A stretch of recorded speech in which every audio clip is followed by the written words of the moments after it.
एक गांव में शिवम नाम का एक दूध वाला रहता था। उसके पास 2 भैंसें थी। वो हर सुबह उनका दूध निकालता और पूरे गांव में घूमकर बेचा करता था। शिवम का रोजाना का एक नियम था। दूध बेचने के बाद उसके पास जो भी दूध बचता था उसे शिवम रास्ते में शिव जी के मंदिर में शिवलिंग पर चढ़ा देता था। उसका दोस्त मंगल रोजाना उसे ऐसा करते देखता था। एक दिन, शिवम, तू इतनी मेहनत से पूरे गांव में दूध बेचता है और जो दूध बच जाता है उसे तू शिव मंदिर में चढ़ा देता है। बाकी लोग तो शिवलिंग पर थोड़े से दूध में पानी मिलाकर चढ़ाते हैं। तू भी ऐसा किया कर और बाकी बचे दूध को इकट्ठा करके उसकी दही और घी बनाकर बाजार में बेच दिया कर। इससे तेरी दुगनी कमाई होगी। मंगल, मैं भोलेनाथ को अपना पिता मानता हूँ, इसलिए उनकी भक्ति और सेवा करता हूँ। भोलेनाथ की कृपा से मेरी इतनी कमाई हो जाती है जिससे मैं खुश रहता हूँ। शिवम मंगल की बात पर ध्यान नहीं देता। वो नियम से ही रोजाना दूध चढ़ाने का कार्य करता रहता था।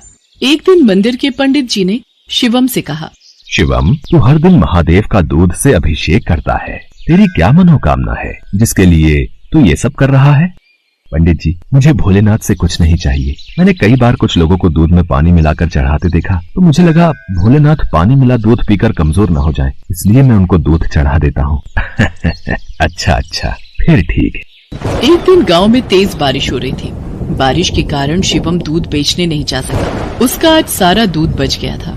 उसने सोचा, आज इतना दूध बच गया है, मैं इसे शिवलिंग पर चढ़ा आता हूँ। शिवम, ये दूध तो बहुत सारा है, ये तो बहकर खराब हो जाएगा। तो फिर मैं इस दूध का क्या करूँ? पंडित जी, मैं ये दूध घर वापस भी नहीं ले जा सकता और ऐसे तो ये दूध खराब हो जाएगा।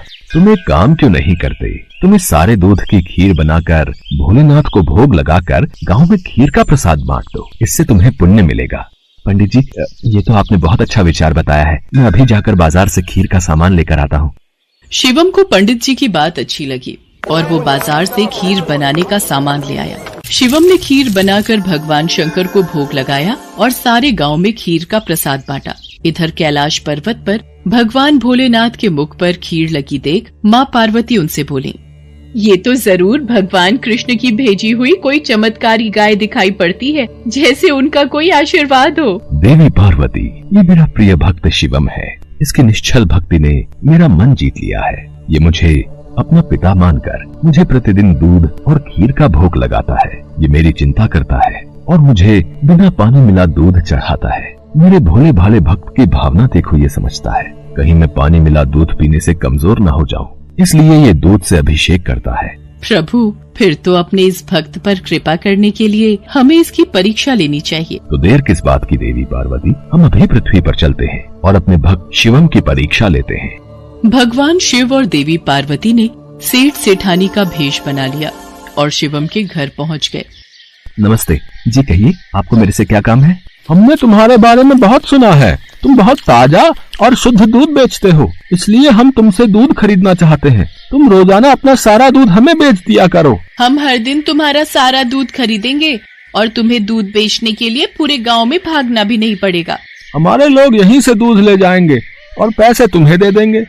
मैं आपको सारा दूध नहीं दे सकता। मेरी भैंसें जितना दूध देंगी उसमें से थोड़ा दूध मैं भोलेनाथ के अभिषेक और खीर के प्रसाद के लिए रखूंगा। पर हमें तो रोजाना बहुत दूध चाहिए। तुम सारा दूध दे दो, भले ही दाम 4 गुना ले लो, तुम्हारी अच्छी कमाई हो जाएगी। नहीं सेठ जी, मैं आपको सारा दूध नहीं दे सकता। आपको दूध लेना है तो मैं शिव मंदिर के हिस्से का दूध अलग करके ही आपको दे सकता हूँ, नहीं तो कोई बात नहीं। चलो भाग्यवान, हम कहीं और से दूध पता कर लेंगे। ये तो कोई बहुत बड़ा शिव भक्त जान पड़ता है। सेठ और सेठानी वहाँ से चले गए। कुछ दूर जाकर उन्होंने एक गरीब ब्राह्मण का भेष बना लिया। देवी पार्वती, अब हमें अपने भक्त की परीक्षा किसी और तरह लेनी होगी। भगवान शंकर और माँ पार्वती मंदिर की सीढ़ियों पर बैठ गए। शिवम दूध बेचकर मंदिर जा रहा था। उसने एक गरीब ब्राह्मण ब्राह्मणी को रोते देखा। आप दोनों क्यों रो रहे हो? मुझे अपनी परेशानी बताओ, शायद मैं आप दोनों की सहायता कर सकूं। बेटा, हम दोनों कई दिनों से भूखे हैं, हमारे पास खाने को कुछ नहीं है। आप परेशान मत होइए, मेरे पास कुछ दूध बचा हुआ है और एक डिब्बे में ये खीर है। आप ये दूध पी लो और ये खीर खा लो, इससे आपका थोड़ा पेट भर जाएगा। भगवान शंकर तुम्हारा भला करें बेटा, आज तुमने हमें ये दूध और खीर खिलाकर तृप्त कर दिया। यदि मैं आपको भूखा छोड़कर भगवान भोलेनाथ को ये दूध और खीर का भोग लगाता तो वो भी इसे ग्रहण नहीं करते, क्योंकि जिस तरह से मैं उन्हें अपना पिता मानता हूँ तो वो भी तो आपके पिता हैं। तो मैं उनकी संतान को भूखा कैसे रख सकता था, इसलिए मैंने ये दूध और खीर आपको दिया। पर बेटा, ये प्रसाद और दूध तो तुम भगवान भोलेनाथ के लिए लाए थे, तुमने हमें दे दिया। तुमने हमारे लिए अपना नियम क्यों तोड़ दिया? शिवम की भोली भाली और पवित्र बातों को सुनकर भगवान शंकर और देवी पार्वती अपने असली रूप में आ जाते हैं। उन्हें देखकर शिवम उनके चरणों में गिर जाता है। शिवम, मैं तुम्हारी सच्ची भक्ति से बहुत प्रसन्न हूँ। मांगो, क्या मांगते हो? प्रभु, मुझे आपकी भक्ति के सिवा और कुछ नहीं चाहिए। मुझे आपकी भक्ति करके जो खुशी मिलती है, उससे बढ़कर मेरे लिए कुछ भी नहीं। शिवम, तुम मेरे सच्चे भक्त हो। आज के बाद तुम्हारे जीवन में कोई दुख नहीं रहेगा। मेरा आशीर्वाद सदैव तुम्हारे साथ रहेगा।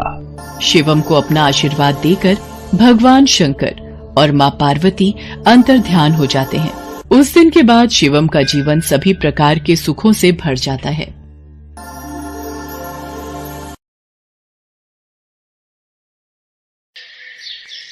देवी दुर्गा ने दैत्यों के संहार के लिए कई अवतार लिए हैं। उदाहरण के तौर पर महिषासुर, धूम्र विलोचन, शुंभ निशुंभ जैसे कई दैत्यों का वध करने के लिए देवी दुर्गा ने अवतार लिए हैं। इन्हीं में से एक दैत्य था रक्तबीज, जो महाशक्तिशाली था। पुराणों के अनुसार रक्तबीज नामक दैत्य ने लगभग 5 लाख वर्षों तक तप किया और ब्रह्मा जी की स्तुति की। रक्तबीज की तपस्या से ब्रह्मा जी प्रसन्न हुए और रक्तबीज के सामने प्रकट हुए। मैं तुम्हारी तपस्या से प्रसन्न हूँ, कहो क्या चाहिए? ब्रह्मदेव, मुझे अमरता का वरदान दीजिए। हिरण्यकश्यप की तरह देवता, दानव, गंधर्व, यक्ष, पिशाच, पशु, पक्षी, मनुष्य आदि कोई भी मुझे नहीं मार सके, ऐसा वरदान दीजिए। तथास्तु, मैं तुम्हें वरदान देता हूँ कि युद्ध में अगर तुम्हारे शरीर से एक भी रक्त की बूंद धरती पर गिरेगी तो उससे नया रक्त बीज जन्म ले लेगा तथा किसी के लिए भी तुम पर विजय पाना असंभव होगा। ब्रह्मा जी से वरदान पाकर रक्तबीज अहंकार में चूर हो गया। उसने चारों ओर हाहाकार मचा दिया। मैं अमर हूँ, अब मुझे युद्ध में कोई परास्त नहीं कर सकता। अब स्वर्ग लोक पर मेरा यानी असुरों का राज होगा। मैं इंद्र को चुनौती देता हूँ, अगर साहस है तो मेरे से युद्ध करे, नहीं तो स्वर्ग लोक से भागकर कहीं मुंह छिपाकर छुप जाए। क्या रक्तबीज ने देवताओं को युद्ध के लिए ललकारा है? हमें उससे युद्ध करना होगा। राक्षस और देवताओं में युद्ध होने लगा। वरदान मिलने के कारण रक्तबीज और भी शक्तिशाली हो गया था। ये देखकर इंद्र सहित सभी देवता घबरा गए। ब्रह्मा जी के वरदान स्वरूप रक्तबीज का संहार किसी पुरुष के हाथों नहीं हो सकता। उसका वध केवल एक स्त्री ही कर सकती है। आपको भगवती दुर्गा की स्तुति करनी चाहिए। उन्होंने अनेकों राक्षसों का वध किया है। आप उचित कह रहे हैं देवर्षि नारद। हम सब देवी दुर्गा की स्तुति करते हैं। अब इस संकट से वही हमें पार लगा सकती हैं। और सभी देवता देवी दुर्गा का ध्यान करते हैं और देवी दुर्गा वहाँ प्रकट होती है। देवी भगवती, हमें रक्तबीज नामक राक्षस से मुक्ति केवल आप ही दिला सकती हैं। हमारी सहायता कीजिए माँ। आप सभी निश्चिंत रहिए, रक्तबीज नामक दैत्य का संहार अवश्य होगा। उसे उसके पापों का दंड अवश्य प्राप्त होगा। देवताओं को आश्वासन देकर माँ दुर्गा ने रक्तबीज को युद्ध के लिए ललकारा। तू एक साधारण अबला स्त्री मुझे युद्ध के लिए ललकार रही है। तू मेरा कुछ नहीं बिगाड़ पाएगी। रक्तबीज, अब तेरी मृत्यु निश्चित है। मेरे हाथों से तू नहीं बच पाएगा। अच्छा, तू मेरा वध करेगी? देखता हूँ ये कैसे संभव होता है। माँ दुर्गा और रक्तबीज के बीच युद्ध प्रारंभ हो जाता है। माँ दुर्गा के वार से रक्तबीज घायल होता तो रक्त की बूंद धरती पर गिरने से ढेरों रक्तबीज पैदा हो जाते। एक रक्तबीज मरता तो दूसरा सामने आ जाता।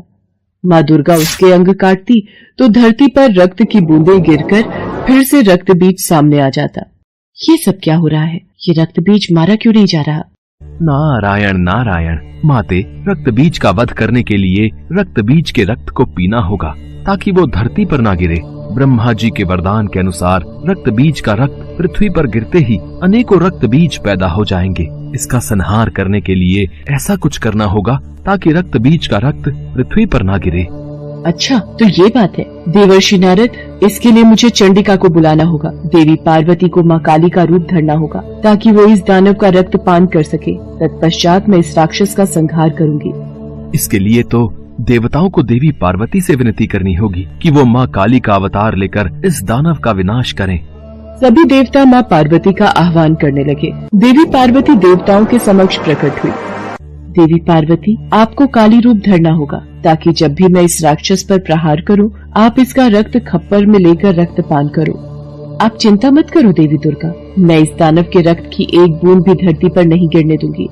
देखते ही देखते माँ पार्वती ने काली का रूप धर लिया, जिन्हें देख दानव तो क्या देवता भी थर थर कांपने लगे और उनके समक्ष हाथ जोड़े खड़े रहे।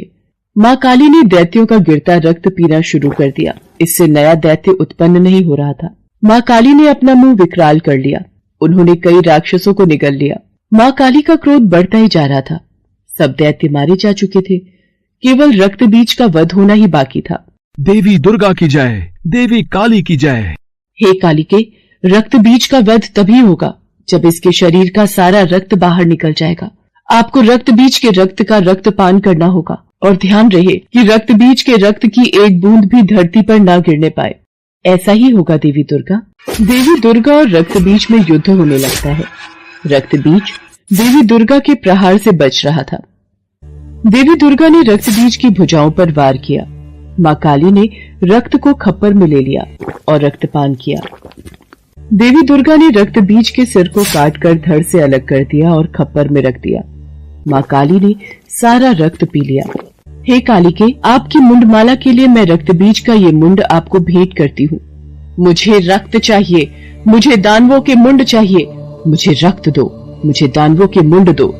हे शिवा, हे कालिके, रक्त बीज का वध हो चुका है, अपना क्रोध शांत करो देवी काली।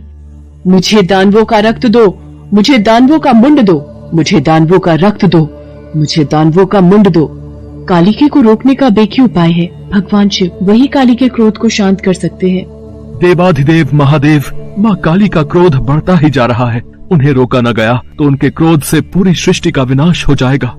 मुझे रक्त दो, मुझे मुंड दो, मुझे रक्त चाहिए, मुझे मुंड दो, मुझे रक्त दो, मुझे मुंड दो।